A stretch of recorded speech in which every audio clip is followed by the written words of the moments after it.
Todo copyright é mentiroso. Foi a primeira impressão que eu tive quando eu entrei nesse mercado. Mas nesse vídeo eu vou te provar que isso não é verdade. Então escuta essa história. Descobriram no depósito de uma loja de departamentos americana uma grande quantidade de tecidos podres. Os gerentes ficaram desesperados e falaram: o que é que a gente vai fazer?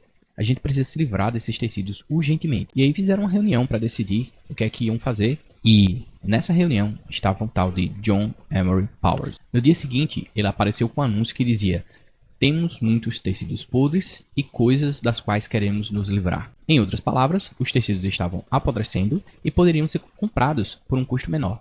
Esse anúncio chamou a atenção por ser diferente de todos os anúncios da época. E o melhor, até o meio-dia do dia seguinte, as pessoas compraram todos os tecidos excedentes. Essa é só uma das histórias do primeiro copywriter profissional em tempo integral do mundo.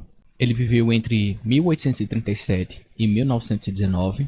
O seu tempo de atuação foi entre 1870 e 1910 e ele chegou a ganhar $100 por dia, o que hoje equivale a 19 mil reais por dia. Meu nome é Henrique Saoli e eu sinto que aprendo mais quando eu ensino.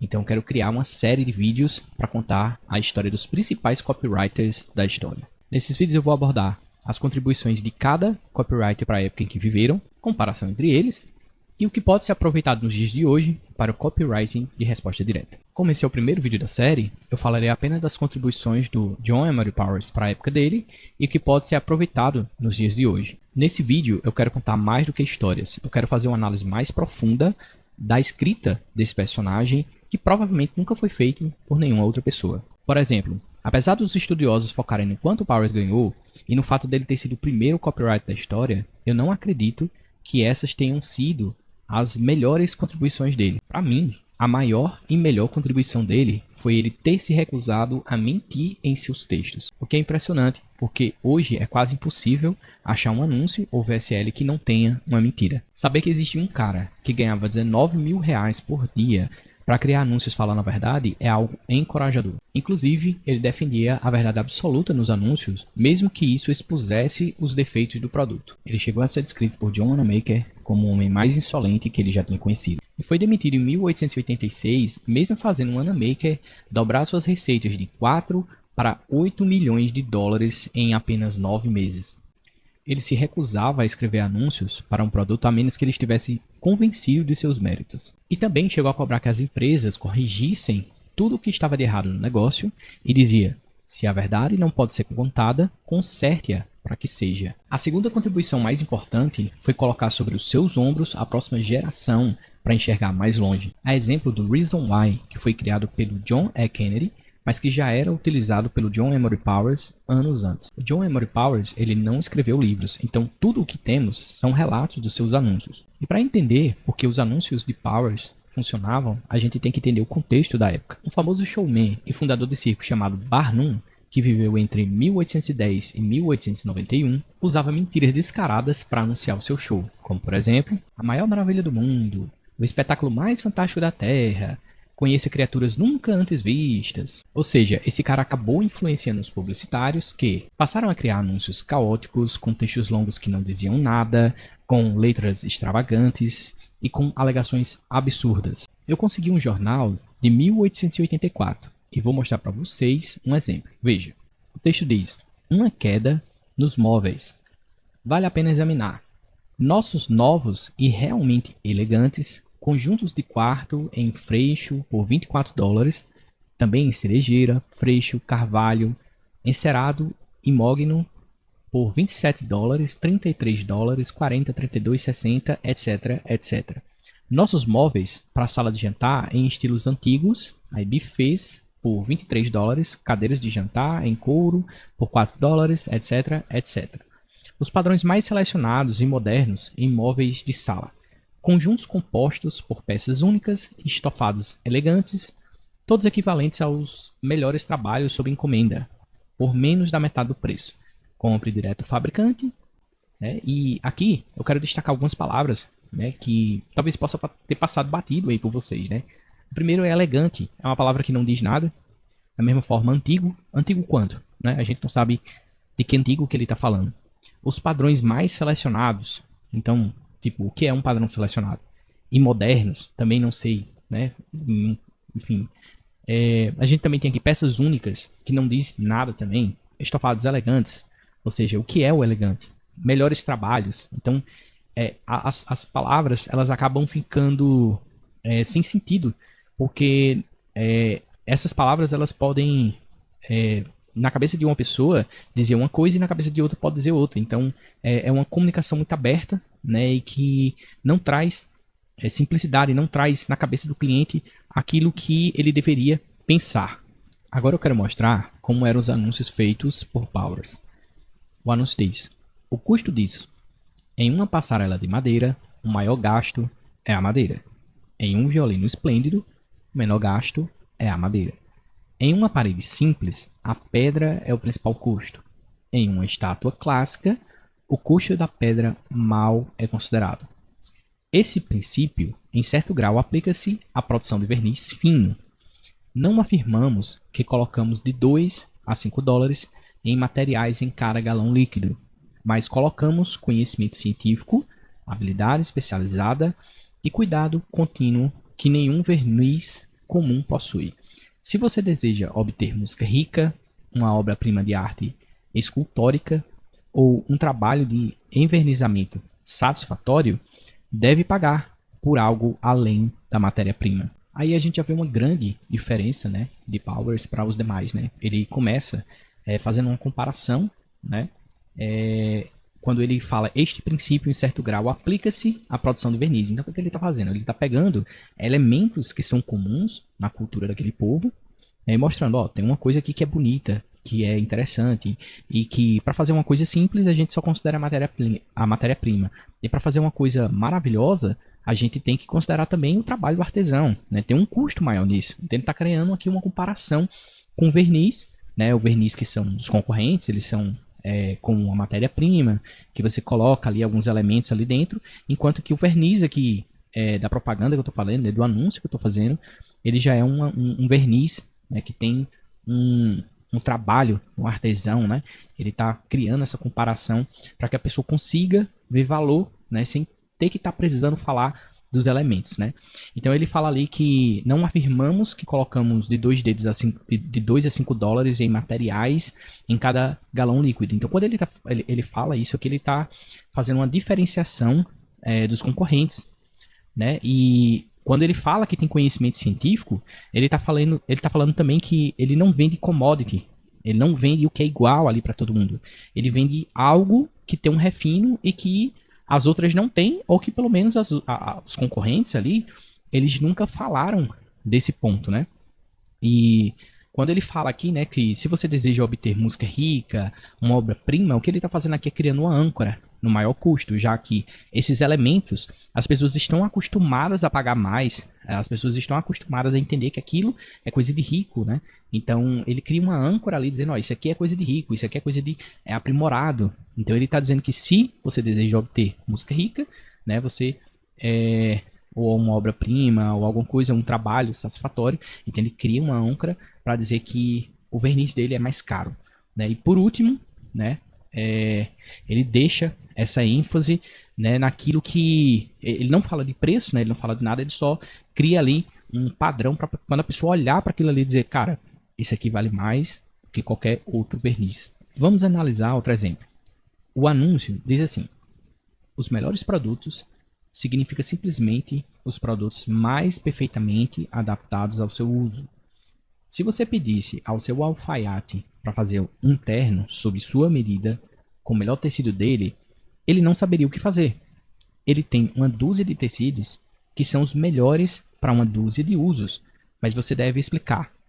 Terno para o dia a dia, terno social, terno para caça, roupa de banho. Isso faz diferença. Não mais diferença do que o uso que você dará ao verniz. Se você nos pedisse uma lata ou carregamento do nosso melhor verniz, ficaríamos tão perdidos quanto o alfaiate. Para que será usado? Essa é a primeira pergunta a ser respondida. Um verniz perfeitamente adaptado para o uso pode ser completamente inútil para outro. Cada verniz é feito para um uso específico, assim como cada tecido. E o que é que eu vejo de interessante aqui nesse anúncio, né? De novo, ele está fazendo uma comparação, né, quando ele diz assim, se você pedisse ao seu alfaiate para fazer um terno sob medida, com o melhor tecido dele. Então ele está criando aqui um parâmetro, né, que certamente aquele cliente, ele tem ali no dia a dia dele, né, ele tem um costume de comprar um terno e tal, sob medida, então ele está criando uma comparação com algo que já está dentro da cultura dele, porque provavelmente o verniz não era uma coisa que as pessoas entendiam muito sobre aquele assunto. As pessoas falavam, meu verniz tem isso, tem aquilo, tem tal produto, mas isso está distante da cosmovisão além daquele povo, né, sobre verniz. Eles não precisam entender sobre como é que o verniz funciona, né? Então, quando ele cria uma comparação com algo que aquele cliente já entende, então ele fica muito mais apto a entender do que ele está falando, né? Do que o Powers está falando quando ele está falando de verniz, né?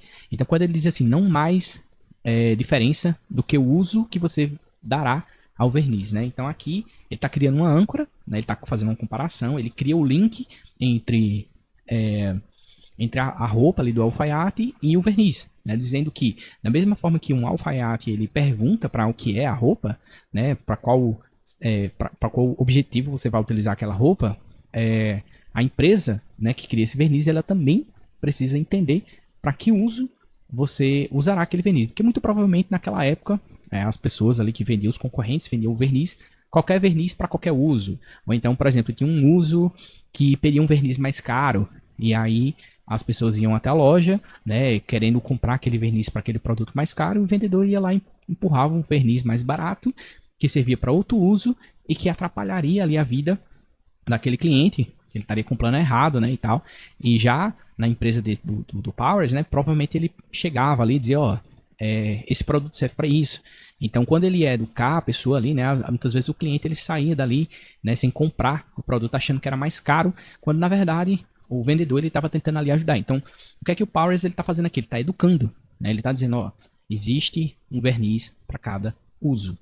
Né? Então, um verniz perfeitamente adaptado, né, para uso pode ser completamente inútil para outro. Então, aqui ele está punindo a concorrência. Quando ele ensina isso daqui, e as pessoas ficam cientes de que existe um uso para cada a possibilidade de usar um verniz para cada uso ali, né, para cada situação diferente. Quando o cliente ele chega numa loja e o vendedor não faz essa pergunta, ele está punindo a concorrência, porque o concorrente não faz essa pergunta, ele não tenta entender a vida do cliente. Então ele está punindo a concorrência e fazendo com que aquela pessoa, né, perca o cliente, o concorrente perca o cliente e vá até a loja que vende o verniz, né, que é onde o vendedor ele entenda um pouco ali sobre o assunto, né. E cada verniz é feito para uso específico, assim como cada tecido. Aqui ele está falando sobre autoridade, né, ele está criando aqui uma autoridade em cima do assunto, já que o vendedor ele precisa entender, né, qual é o uso ali para cada situação. Então, da mesma forma que aquele cliente ele entra ali numa alfaiataria e ele diz, ó, eu quero um terno. Aí o cara pergunta para quem, então ele já entende que a pessoa tem uma autoridade, ele sabe, né, o que é que precisa ser feito, quais são as perguntas que precisam ser feitas. E quando isso não acontece da mesma forma no verniz, né, então ele vê aquele vendedor, né, que não sabe fazer essas perguntas como uma pessoa que não tem autoridade. Então, é uma punição de concorrência junto ali com uma criação de autoridade somente para as pessoas que fazem esse tipo de pergunta.